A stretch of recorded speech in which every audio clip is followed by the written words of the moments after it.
Hello everyone. Before we start today's video, if you could all do me a solid and lightly tap the like button, perhaps share the video about and leave a comment. If you are not subscribed, subscribe as well. It would greatly help this channel. Thank you very much.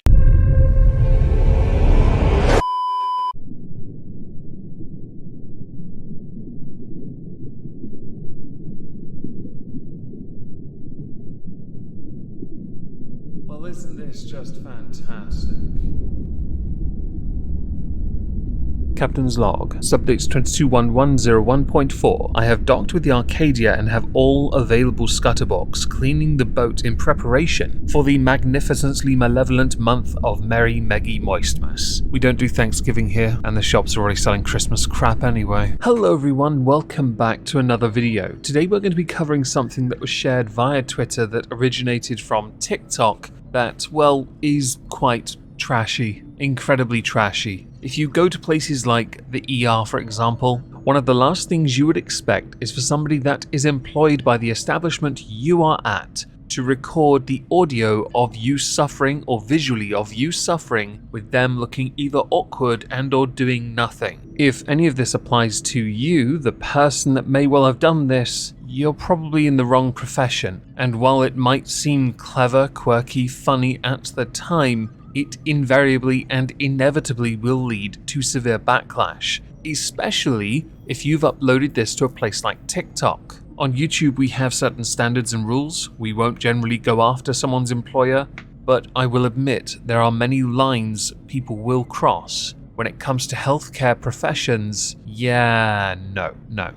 There is a line people will happily go to your employer and screw you over for it. So for this, we're going to go to a tweet from Tofu Alpaca at PiratesLoveRum. What the F is wrong with you? This lady is crying out in pain and you are just recording it for the world to see? Is that not some sort of HIPAA violation? This is effed. HIPAA is the Health Insurance Portability and Accountability Act of 1996. The point of it is to provide security provisions and data privacy to keep patients' medical information safe. The part of the legislation I think that might well be connected is the privacy rule, which focuses on national regulations for the use and disclosure of protected health information. I took the liberty of asking somebody whether or not this was a HIPAA violation. They had replied to me that she is filming a patient in a work environment and especially without consent, which leads her to believe that it is a 99% yes for violation. I'm going to show you the video that was doing its rounds. Trigger warning, folks. You are going to hear somebody in distress.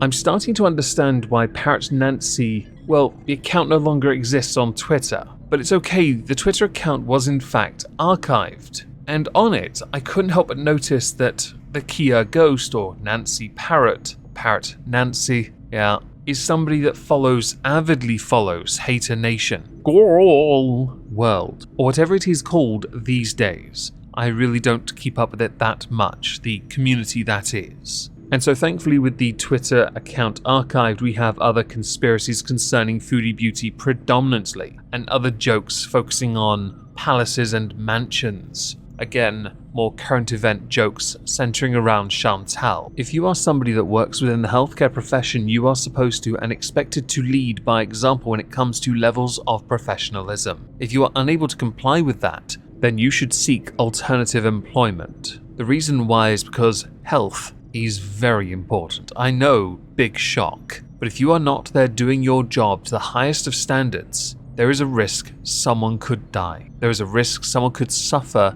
beyond levels they should be suffering. And I get it, we all need a little catharsis and entertainment. But reality is, there is nothing remotely acceptable about what you did. I take great issue with police officers who are seen on the beat, on the regular as well, dancing with other people in the street. Why? Because I expect them to patrol the street. I get they're a part of the community and they're not meant to be above it, but their job is to protect and serve, not protect and service. The same here, is applicable. You are there to do a job and you are expected to do your job. This isn't like some barista complaining at Starbucks because they're working 8 hours and it's too much stress for them. Or if we're going to tie it in with people you closely pay attention to, Pete's refusing to do customer service because of the stress. And he did it for 10 years and it's too much. It's nothing like that. Of course it's nothing like that. It's healthcare, overworked and unappreciated, underpaid as well, but you are still expected to do your damn job.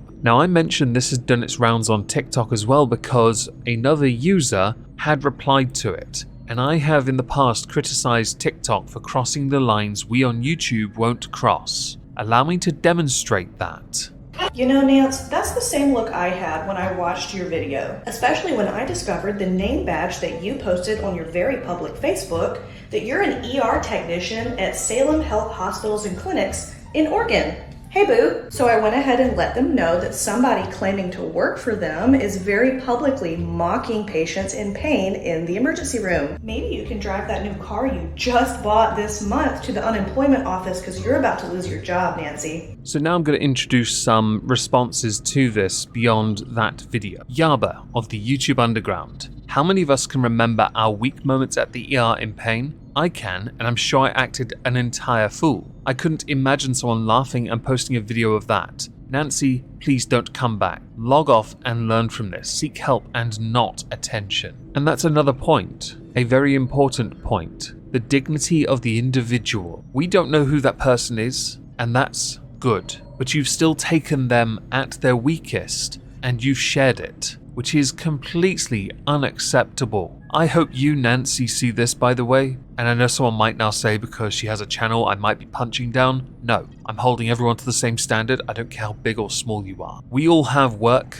away from the online space. Okay, some of us do. I do. At no point am I going to take what I do away from this computer and be the most unprofessional douche I could ever be. It's not remotely connected to healthcare, of course not. It's cleaning. Although hospitals do need to be clean, I guess. But we don't do it because we have to be professional when we are within the workspace. I get it, you are a technician. Perhaps there was nothing you could do to help, but you still recorded something you should not have recorded. That is a violation in my mind. Whether it is legally, I'm not entirely sure. But since you work for a company, there's a chance it is a violation of their policy. And courtesy of the very person who just posted that video I played, we have a small update about that. Because it turns out your employer who was reached out to was not best impressed about what you had done. So you were suspended pending an investigation. There is a high chance you're going to lose your job, all because you lacked the professionalism to leave your phone in your locker,